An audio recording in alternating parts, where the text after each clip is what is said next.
Hey, what's up, my ninja? Shinobi here, and today I want to talk about my monk in Diablo 3. Now, a lot of people have been asking about, can you go over your spec? Can you tell us, why it is you use certain skills, why it is you use certain items, things like that, things that are going to, maybe open your guys' eyes a little bit. Now, in the past, the characters that we've used, we try to increase our stats as much as possible, like our damage multipliers, crit chance, crit damage, attack speed, stuff like that, weapon damage, base stats like dexterity and everything like that. But when I was playing in the beta, I noticed that focusing on more of effective DPS is starting to become more of a popular thing. It's starting to become more of a factor. I mean, you didn't have a lot of ways of increasing your effective DPS back in regular Diablo 3, but nowadays you have things like elemental damage, which is really great. A lot more items that have more elemental damage on them, a lot more ways of increasing your damage by a lot more than what it actually looks like on your sheet DPS on your character. If you're looking at my character right now, you'll see that I have 235k damage, and you'll think like, wow, like you're doing what, Torment 4 right now? Can you even do Torment 4 efficiently with that much damage? It doesn't seem like that much damage. But when you take all of the factors into consideration, and I'm going to go ahead and calculate a little bit of damage for you when I do a demonstration in a minute here, you're going to be able to see what it looks like to have high effective DPS. And that's what people should be focusing more on in Reaper of Souls, is trying to get your overall damage up instead of just your sheet damage, which is a lot of people, that's what they focused on. Now my passives, I'm not using any passives that give me any damage or anything like that, but I am using skills and I am using items that are going to give me effective DPS that don't show up right on here.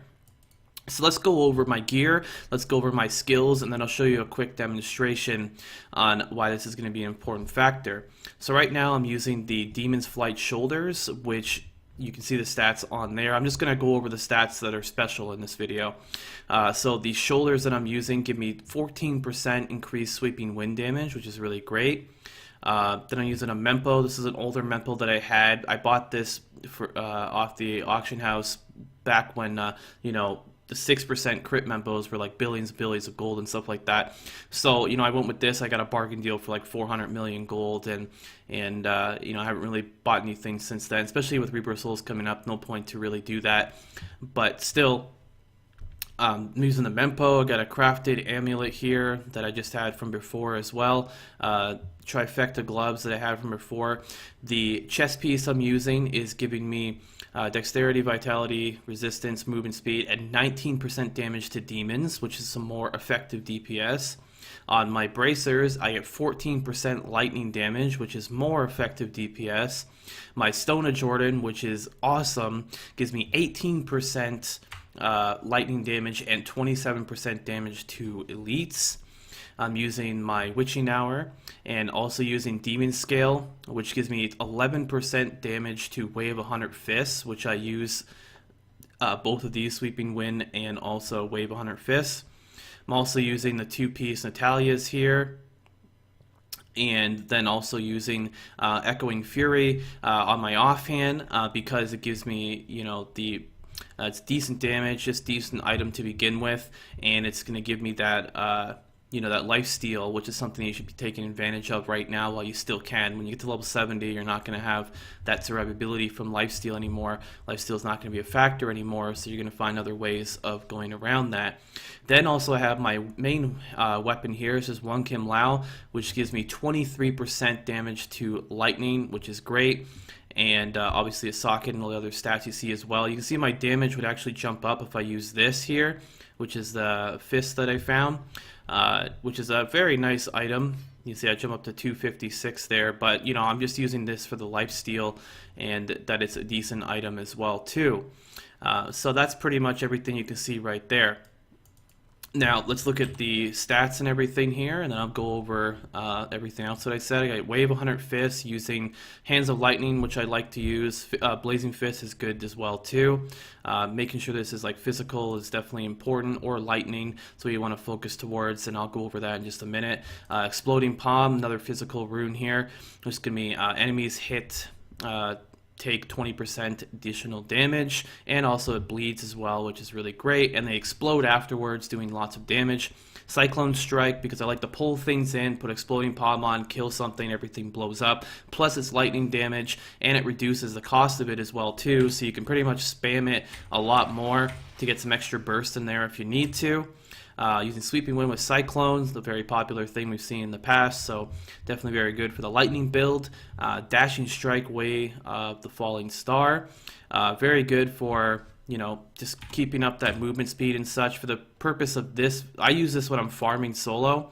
For the purpose of this demonstration, I'm going to go with, let's see, which one should I go with here? I don't really need the stun one. Let's go with the reduced cooldown one, just for some extra added burst. And then Mantra of Conviction with Overawe to give you some more effective DPS there. Exalted Soul, Seize the Initiative, because it gives me lots of survivability because I have a lot of dexterity and one with everything. So as you can see from my gear, I have quite a lot of effective DPS, and there's an article that I'm going to link for you right down below that's going to go more in depth and talk to you more about how to calculate elemental damage and how that all kind of factors in, but I'm going to kind of sum it up a little bit for you in this video. Now, my 1 Kim Lao does between 702 to 865 lightning damage. When you take the average damage of that, you're going to have, let me look it up right here because I have it written down. When you take the average damage of the lightning damage that's on there, you're going to get 783 average lightning damage, and then the weapon on the damage on the item itself, the physical weapon damage, is going to be 769 to 1022, which the average damage for that is 895. Now, when you have lightning damage on your item and you want to calculate the factor between that, that pretty much means that when you calculate between the lightning damage and between the damage that's on the item, what's going to happen when you use a lightning weapon is that your runes that are physical are going to give you 87% of the damage on the rune is going to be lightning. So for instance, right here, my Wave 100 Fists does 192% weapon damage. So 167.4, if you just round it down to 167%, is going to be lightning damage, which is good because I have a lot of increased lightning damage stuff on my gear.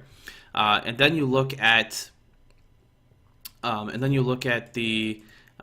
then the remaining amount is the physical damage that's going to be added on top of that as well too. And then, like I said, I have 55% lightning damage total, 27% damage to elite, 19 to demons and everything like that. And then when you add all of that together, you're going to be, it's going to pretty much show you that your damage is actually quite higher. When I'm using Wave 100 Fists and just Wave 100 Fists, my damage is actually about 600,000 damage per second and not 235 when everything is factored together against the correct mobs and everything. But when you're killing monsters, you're going to be doing more than just using Wave 100 Fists, right? You're going to be using the 20% from this, you're going to be using the increased damage from this, you're going to be the bleed damage from that, you're going to be doing the burst damage from 7-sided strike, the cyclone strike damage, the cyclone damage. A lot of these things are all going to come in together to give you even higher effective DPS if you're using more abilities to go with that. So what I'm going to do is I'm going to go kill Gom, and I'm going to time how long it takes me to kill him and how much health he has to start off with. So let's go ahead and figure that out here, and then I will calculate that for you and show you what my effective DPS actually looks like now that I've increased it quite a bit from my items as well. So let's get into Gom's fight here, and let's see how much health he has to start off with. So he has to start off with 174 million health. Okay, so let's go take a look. So 174, yep, so 174, yeah, 174 million health. So now we're going to time how long it takes us here. So I got my stopwatch thing, and I'll show you exactly what it is at the end result. So here we go, and start, and it's going. So now just pop all your cooldowns, throw everything on him. Your guy's going to help you as well too, so your Templar is going to be helping with some damage as well. So there we go, just keep it going, trying to spam this as much as you can.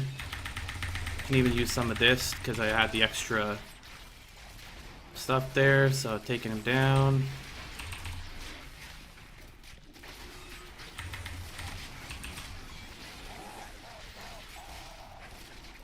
Okay. So when all the factors are together, you're going to see quite a difference between 235k damage.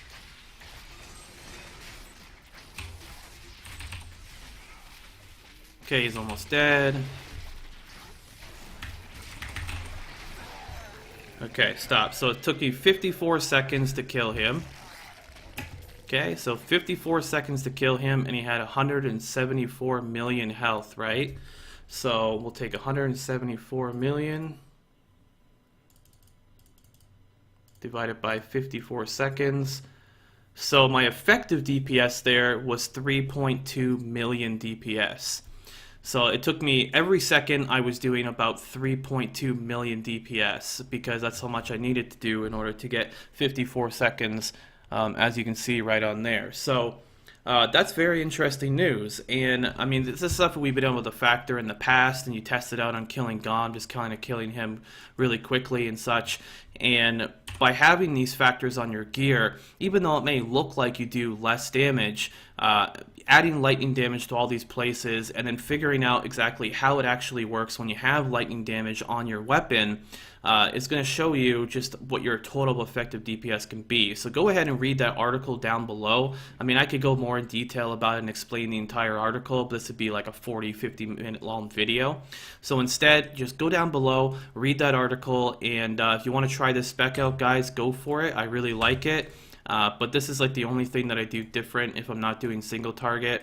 Going with like dashing strike and just getting the increased movement and stuff, just so I can get to monsters quickly and kill them very quickly. But I mean, 174 million health, it took me 54 seconds to kill him there solo. And yeah, that's about it. So hope you guys did enjoy the video, and I hope you guys understand a little bit more on how everything's factored in, and that, you know, even though it looks like, oh, I'm using a physical here, but I'm using lightning damage, as long as your weapon has that elemental damage on it, it's going to convert that physical, or majority of that physical, depending on what the actual difference is between the item itself. It's going to convert that and, you know, pretty much show you just how much more damage you can possibly do. And then just go on here and test it yourself. So if you have effective DPS, which a lot of people do, I want you to go on GOM and I want you to tell me what your effective DPS was. How much DPS per second were you getting? You know, for me it was 3.2 million. And you know, for you, it might be more, it might be less, but it'd still be interesting to read that in the comments. And if you have any more questions about how this works, if you're a little confused about how the article displays the information and everything like that, just let me know, and I'll let you guys, and I'll respond to the comments and everything. Make sure you guys are subscribed. Reaper of Souls is only a couple weeks away. I have the Reaper of Souls launch event that's coming out very soon, so I'm going to be there for that, and it's going to be a pretty epic adventure. And got a lot more stuff that I'm doing as far as videos and all that kind of stuff. Make sure you're subscribed for more videos in the future. And I've been putting out videos on a regular basis, so come back and check every day. And I'm glad you guys are really enjoying all the farm routes and such that I have found, even though they have been getting nerfed like crazy. The last one that I just found as of this moment on the video is not nerfed, so you can still do that. But, you know, I'm trying to find more routes for you that are not super OP, but just very good, routes that aren't going to get nerfed or anything like that. So I appreciate all your support, guys. Anyways, my name is Shinobi. Thanks for checking out the video, and until next time,